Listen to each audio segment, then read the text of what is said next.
नमस्कार दोस्तों। आज के इस वीडियो से हम हिंदी साहित्य पर चर्चा आरंभ कर रहे हैं।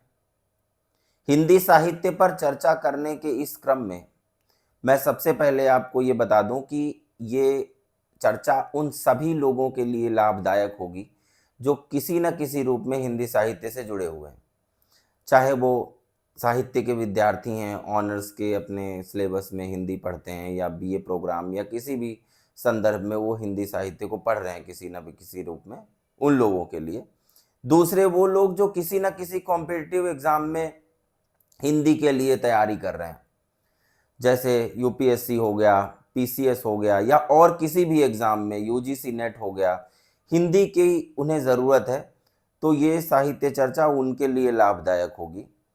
और तीसरे वो लोग हैं जो साहित्य के अलावा साहित्येतर, समाजशास्त्र या किसी भी अन्य विषय के विद्यार्थी हैं, राजनीति शास्त्र या इतिहास के विद्यार्थी हैं, लेकिन उनको साहित्य को समझने या पढ़ने में कोई इंटरेस्ट है, तो ये चर्चा उनके लिए ज़रूर लाभदायक साबित होगी, ऐसा हमारा मानना है। दूसरी बात ये कि जैसे कि हम चर्चा कर रहे हैं हिंदी साहित्य की, तो कोई ना कोई एक सिस्टम या कोई आधार होना चाहिए। तो आधार के रूप में हमने दिल्ली विश्वविद्यालय के सिलेबस को लिया है, लेकिन दिल्ली विश्वविद्यालय के सिलेबस में जितना पढ़ाया जा रहा है हम केवल उतना नहीं पढ़ाएंगे, हम अपने आप को उस तक सीमित नहीं रखेंगे, क्योंकि सेमेस्टर में एक पाठ्यक्रम में कुछ चीज़ों को पढ़ाने की अपनी सीमा होती है। हमारे साथ इस प्लेटफॉर्म पर वो सीमा लागू नहीं होती है, इसलिए हम उसके बियॉन्ड भी जो चीज़ें हिंदी साहित्य के विद्यार्थी को जाननी चाहिए या तत्कालीन समाज के संदर्भ में कोई भी चीज़ जाननी चाहिए, तो उसे हम कोशिश करेंगे कि बताएं। यानी कि साहित्य को हम दर्शन, राजनीति और इतिहास या फिर जिन भी दृष्टियों के सहारे हमें ज़रूरी लगता है हम समझने की कोशिश करेंगे, और उन चीज़ों पर भी बात करेंगे जो सीधे सीधे किसी भी पाठ्यक्रम का हिस्सा नहीं है। यानी कि हमारे लिए जो लिटरेचर है उसका उद्देश्य है एक विजन के रूप में प्रयोग करना, यानी कि साहित्य हमारे लिए एक दृष्टि है जिसके सहारे हम पूरी दुनिया और समाज को समझने की चेष्टा करेंगे। तो इसलिए ये आप सबके लिए उपयोगी साबित होगा, ऐसा हमारा मानना है। इसी क्रम में इस वीडियो की आज की पहली कड़ी में हम चर्चा शुरू करें उससे पहले आपको ये एक चीज़ और बता दूं, वो ये कि हम जो भी वीडियोस रिकॉर्ड कर रहे हैं तो एक सीक्वेंसिंग में नहीं कर पाएंगे, क्योंकि वरना फिर तो आधुनिक काल तक पहुंचते पहुंचते 3-4 साल लग जाएंगे। तो हमारा मानना ये है कि अधिक से अधिक विद्यार्थियों को फ़ायदा हो, इसलिए हम पाठ्यक्रम को आधार तो बनाएंगे, लेकिन उसमें अलग अलग व्यक्तित्वों और उनके कृतित्वों को लेकर अलग अलग श्रृंखलाओं में वीडियोस बनाते रहेंगे साथ के साथ। यानी कि कुछ वीडियोस मध्यकाल पर, कुछ आधुनिक काल पर, कुछ कथा साहित्य पर, कुछ नाटक पर, कुछ एकांकी पर, कुछ काव्य शास्त्र पर, कुछ भाषा विज्ञान पर, ऐसे हर सप्ताह आते रहेंगे। और इसके लिए ये ज़रूरी है कि आप चैनल को सब्सक्राइब कर लें और नोटिफिकेशन का बेल दबाएं, क्योंकि अगर नोटिफिकेशंस आपको नहीं मिलेंगे तो फिर हमारे अपलोड करने का भी कोई फ़ायदा नहीं है और आपको टाइम पे इन्फॉर्मेशन नहीं मिल पाएगी। इसलिए चैनल सब्सक्राइब करें, शेयर करें लोगों तक अगर आपको लगता है कि ये सामग्री उपयोगी है, और नोटिफिकेशन का बेल आइकन ज़रूर दबाएं ताकि आपको इन्फॉर्मेशन मिल सके। तो आदिकाल की चर्चा के संदर्भ में हम मूलतः दो कवियों पर चर्चा करेंगे, चंदवरदाई और विद्यापति। आज के इस वीडियो में हम 2-3 उन मुद्दों की चर्चा करना चाहते हैं जो आपको हिंदी साहित्य के आदिकाल को समझने के लिए उपयोगी हो सकते हैं, ताकि आपको एक दृष्टि मिल सके, आप समझ सके कि इनको कैसे पढ़ना है। और फिर हम अगले कुछ हफ्तों के अंदर विद्यापति और चंदवरदाई पर 2-2, 3-3 वीडियोस जितने हमें ज़रूरी लगेंगे हम अपलोड करेंगे, ताकि अलग अलग दृष्टिकोणों से, अलग अलग संदर्भों में हम विद्यापति और चंदवरदाई जैसे कवियों को समझ सकें। हिंदी साहित्य का आदिकाल, जिसकी समय सीमा 769 ईस्वी के आसपास, यानी कि सरहपा के उत्थान से लगभग 1350 या कुछ लोग 1400 ईस्वी के आसपास मानते हैं, यह हिंदी साहित्य का आरंभिक काल है, जैसा कि आप सब लोग जानते हैं। इसमें अपभ्रंश पुरानी हिंदी, जिसे चंद्रधर शर्मा गुलेरी ने कहा, और कुछ कुछ खड़ी बोली की रचनाएं जो अमीर खुसरो के यहाँ हमें मिलती हैं, विद्यापति की मैथिली, और बहुत सी रचनाएं संस्कृत में भी प्राप्त होती हैं। यानी कि ये वैसा काल है जिसमें एक साथ ही हमें संस्कृत में, लोक भाषा में और लोक भाषाओं के विविध रूपों में, डिंगल जो राजस्थानी की एक शैली है, पिंगल जो बाद में मैथिली और ब्रज भाषा की रचनाओं में रूपांतरित हुई, अवधि में रचनाएं हुई, उन सभी शैलियों में रचनाएं होती हुई दिखाई पड़ती हैं। और उसके साथ साथ विशुद्ध संस्कृत में खुद विद्यापति ने भी पुरुष परीक्षा, भूपरिक्रमा जैसी बहुत सी कृतियां लिखी संस्कृत में, और चंद बरदाई की कविता पर भी संस्कृत का काफी प्रभाव दिखाई देता है। जैसे कि हम देखेंगे पृथ्वीराज रासो में विपुल मात्रा में संस्कृत की शब्दावली का प्रयोग चंद बरदाई ने किया है। संभवतः उन्होंने तुलसीदास जैसे लोगों के लिए एक पृष्ठभूमि तैयार कर दी, जिन्होंने बाद में अवधी और ब्रज की कविता में संस्कृत की इतनी विपुल शब्दावली का उपयोग किया। इस दृष्टि से अगर हम देखने की कोशिश करें तो जैसा कि श्री हजारी प्रसाद द्विवेदी ने कहा है कि हिंदी साहित्य में संभवतः ही इतने अंतर्विरोधों और स्वतो व्याघातों का युग इससे पहले कभी आया होगा। तो आदिकाल को आदिकाल कहने का तात्पर्य जो मुझे समझ में आता है वो यही है कि संभवतः हिंदी साहित्य की प्रत्येक प्रवृत्ति का आदि रूप इस काल में दिखाई पड़ता है, चाहे वो भक्ति की प्रवृत्ति हो, चाहे वह श्रृंगार की प्रवृत्ति हो, चाहे वह लोक भाषा में, लोक शैली में लिखी जा रही कुछ प्रवृत्तियां हों, जैसे खुसरो पहेली लिखते हैं, दोहे लिखते हैं, दो सुखन लिखते हैं, यहां तक कि उर्दू गजल की शुरुआत भी अमीर खुसरो ने कर दी। मूलतः उन्होंने फारसी में बहुत सारी रचनाएं लिखी, लेकिन फिर भी आप यह मान के चल सकते हैं कि वो एक तरीके से पृष्ठभूमि उन्होंने बना दी थी हिंदी या हिंदवी की शायरी की, जिसे बाद में बहुत ज़्यादा सम्मान मिला और बहुत से कवियों ने इस शैली में रचनाएं की। यहाँ तक कि चरित काव्य वो काव्य हैं जिसमें हम किसी न किसी राजा या किसी न किसी महापुरुष के चरित्र को आधार बनाकर रचनाएं करते हैं। उसकी प्रवृत्ति भी हमें आदिकाल से दिखाई पड़नी शुरू हो जाती है। पौमचर्यु जैसी रचनाएं भी हमें मिलती हैं जो भक्ति परक हैं, रामचरित जिसका आधार है, और साथ साथ में परमाल रासो या पृथ्वीराज रासो जैसी रचनाएं भी मिलती हैं, जिनको अगर हम कहें तो वो सामान्य व्यक्तियों या महाराजों के चरित्रों का वर्णन कर रही हैं। तो सामान्य व्यक्तियों के चरित्र भी उसमें आते जाते रहते हैं, वो केवल महाराज के चरित्र नहीं है। पृथ्वीराज रासो का कैमास भी उतना ही महत्वपूर्ण हिस्सा है जितना पृथ्वीराज चौहान है, और उसे हमें ध्यान में रखना चाहिए। तो पहली चीज ये कि आदिकाल को समझते हुए आप ये ध्यान में रखें कि ये संक्रमण का काल है। संक्रमण का काल केवल साहित्यिक दृष्टि से नहीं, श्री हर्ष जैसे संस्कृत के कवि हैं, और उसके साथ साथ मैंने बताया कि किस तरीके से अपभ्रंश के कवि और सामान्य मैथिली भाषा में रचना करने वाले विद्यापति जैसे कवि भी हैं। तो लोक भाषा से लेकर जो परिनिष्ठित भाषा थी उन तक ये विस्तार पूरा का पूरा फैला हुआ है, ये हमें आदिकाल में दिखाई पड़ता है।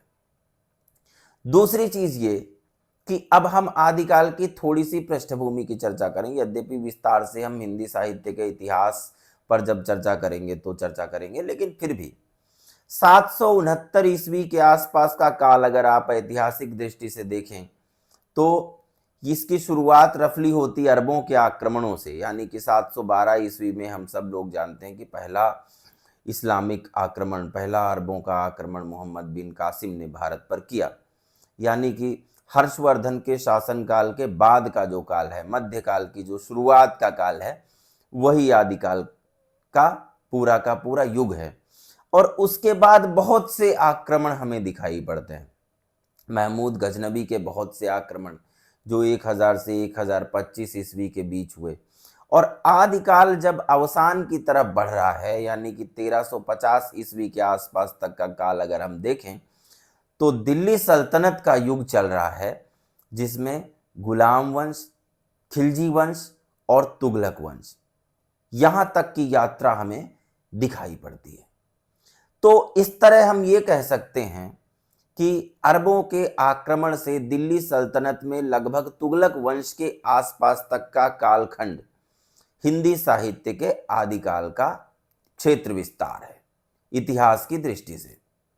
दूसरी तरफ ये वो कालखंड भी है जिसमें राष्ट्रकूट, पाल, प्रतिहार, चोल इत्यादि तमाम हिंदू राजा हुए और जिन्होंने साहित्य, कला एवं स्थापत्य इत्यादि अनेक क्षेत्रों में बहुत प्रकार की उन्नति की।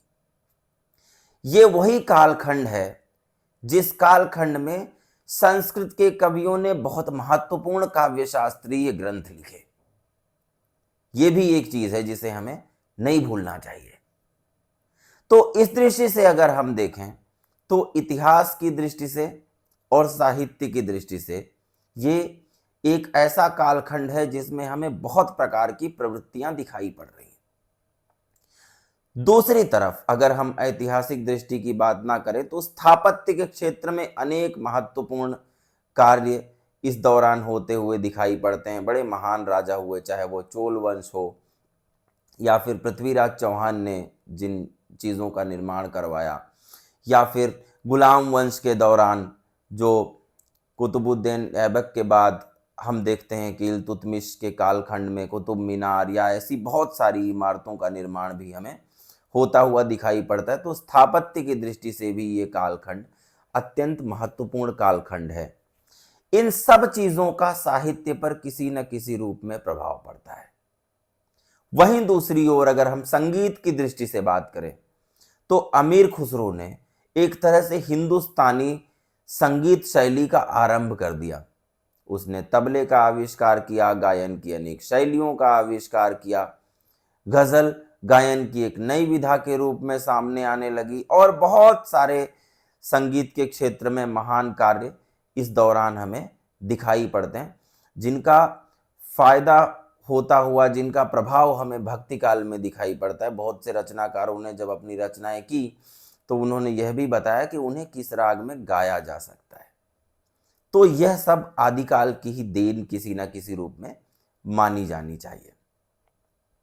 आदिकाल को लेके बहुत सारे भ्रम भी रहे हैं और भ्रमों का कारण यह है कि रचनाओं के प्रामाणिक रूपों का ना मिलना, यानी कि अपभ्रंश की बहुत सारी रचनाएं बहुत देर में प्रामाणिक रूप में प्राप्त हुई और दुर्भाग्य से जो आम राय बनी आदिकाल के संदर्भ में वो तब तक बनाई जा चुकी थी, यानी कि जो शुरुआती राय है उस पर अभी तक बहुत सारे लोग चलते हैं और उसी को प्रामाणिक राय मान लेते हैं। जिसमें से एक महत्वपूर्ण बात ये, जिसे हमें अभी संकेत के रूप में ही मैं कह रहा हूँ, जब पृथ्वीराज रासो पर या चंदवरदाई पर चर्चा करेंगे तो विस्तार से चर्चा करेंगे इस पे, वो ये कि हमने साहित्य ग्रंथों को इतिहास ग्रंथों की तरह पढ़ना शुरू किया।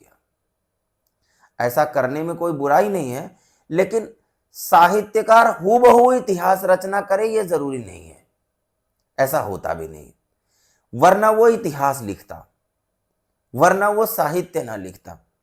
तो उसमें रियलिटी भी है और उसमें फैंटेसी भी है, उसमें यथार्थ भी है, उसमें काल्पनिकता भी है।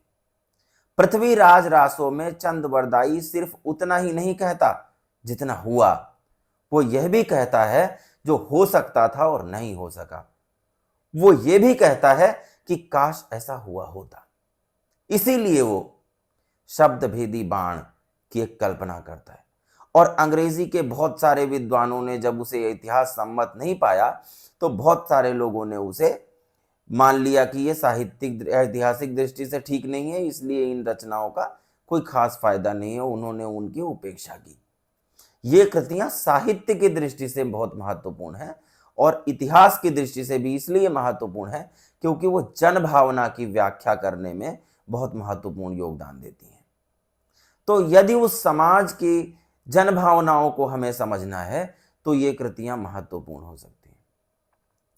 सामाजिक एवं धार्मिक दृष्टि से जो आदिकाल का दौर है वो महत्वपूर्ण है इस रूप में क्योंकि उस दौरान हमें शंकराचार्य का युग दिखाई पड़ता है।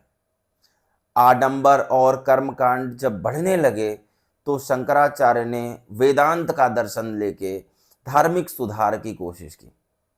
धार्मिक सुधार के साथ साथ अब तक जो विविधता में एकता का युग जो भारत में चला आ रहा था, उसको इस्लामिक आक्रमण या इस्लामिक जो इन्वेजन्स हुए जितने भी, उन्होंने किसी न किसी रूप में तोड़ा, क्योंकि पहली बार शायद भारतीय संस्कृति को एक धार्मिक टकराव का सामना करना पड़ा।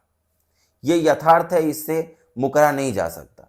ये अलग बात है कि फिर दोनों ही धर्मों पर एक दूसरे के धर्मों का प्रभाव पड़ा और कालांतर में दोनों ने एक दूसरे के साथ रहना सीख लिया, पर जो शुरुआती प्रभाव थे वो बहुत से मामलों में निर्णायक सिद्ध हुए और उन्होंने हिंदी साहित्य को बहुत दूर तक प्रभावित किया। आगे चल के जब हम इस सारी चीज़ों पर चर्चा करेंगे तो ये इस्लामिक इन्वेजन्स के क्या प्रभाव पड़े, उस पर हमें चर्चा करने में बहुत सहूलियत प्राप्त होगी। लेकिन अभी बीज रूप में आप यह मान लें कि जो ये आक्रमण थे उनका, या फिर आपस में जो धार्मिक टकराव हुए, उनका जो प्रभाव है वो हमें बहुत दूर तक दिखाई पड़ता है। वो केवल पृथ्वीराज रासो पर नहीं है, वो भक्ति काल में दिखाई पड़ता है, वो रीतिकाल में दिखाई पड़ता है, यहाँ तक कि आधुनिक काल तक भी वो किसी न किसी रूप में दिखाई पड़ता है। और इसी के साथ साथ दिखाई पड़ता है धार्मिक समन्वय भी, जिसको करना आदिकाल से ही लोगों ने सीखना शुरू कर दिया था। तीसरी बात आदिकाल के संबंध में ये कि आदिकाल की जो कविता है उसमें दरबारी काव्य एक महत्वपूर्ण काव्य है। परमाल रासो, पृथ्वीराज रासो इत्यादि जो काव्य ग्रंथ हैं, उन सब में विद्यापति ने भी बहुत सा दरबारी काव्य लिखा। खुसरो के लिए कहा जाता है कि वो 11-12 शासकों के दरबार में रहे। यद्यपि उन्होंने सीधे सीधे दरबारी काव्य नहीं लिखा, किंतु जिस जिस महाराज के दरबार में वो रहे उसका प्रभाव उनकी कृतियों पर दिखाई पड़ता है। इसलिए खुसरो की बहुत सी रचनाएं ऐतिहासिक दृष्टि से भी बड़ी महत्वपूर्ण हैं।